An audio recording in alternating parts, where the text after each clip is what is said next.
claiming the freedom that is already ours.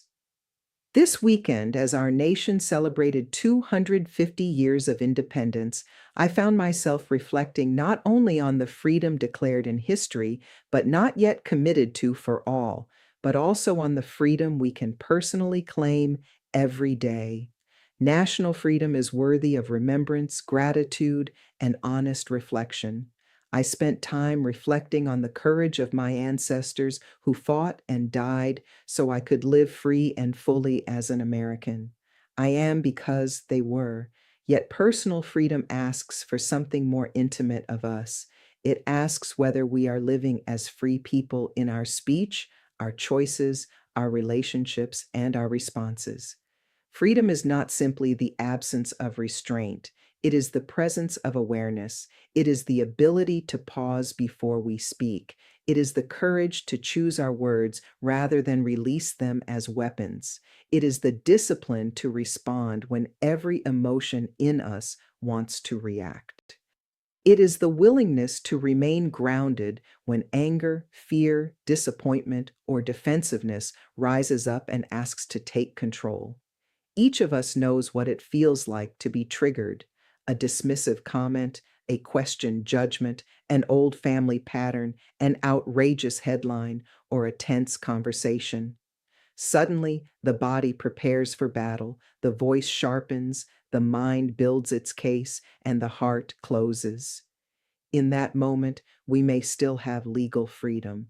We have the right to speak. But the deeper question is this: are we free within ourselves? Are we free enough to choose clarity over cruelty? Are we free enough to ask a question before making an accusation? Are we free enough to say, "Help me understand," when we would rather say, "You are wrong"? Are we free enough to protect our dignity without attacking someone else's? This is where Ubuntu speaks to our modern moment. Ubuntu reminds us, I am because we are.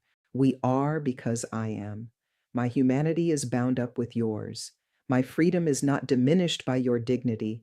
My voice does not become stronger by silencing yours. My truth does not become more powerful because I refuse to hear your pain. Ubuntu does not ask us to avoid conflict. It asks us to enter conflict without forgetting our shared humanity. That is also at the heart of the Critical Voices Initiative. CVI was created to help people develop the courage, language, and discipline needed for critical conversations. We do not need more people who simply know how to win arguments. We need more people who know how to create understanding, even when agreement is not immediate. Freedom in conversation does not mean saying whatever we want, however we want, and calling it honesty. That is not freedom. That is impulse with a microphone. Real freedom is the ability to speak truth with intention. It is the ability to name harm without humiliation. It is the ability to disagree without dehumanizing. It is the ability to listen without surrendering one's values. It is the ability to stand firm without becoming hard. The tools we teach through Critical Voices Initiative teaches us how to slow down long enough to choose a response that can actually move the conversation forward. When we are truly free, we are not controlled by every emotion that visits us. Anger may come, but it does not have to drive. Fear may speak, but it does not have to lead.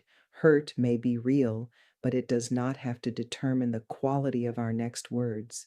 This does not mean we ignore injustice, excuse harm, or become passive in the face of disrespect. Quite the opposite.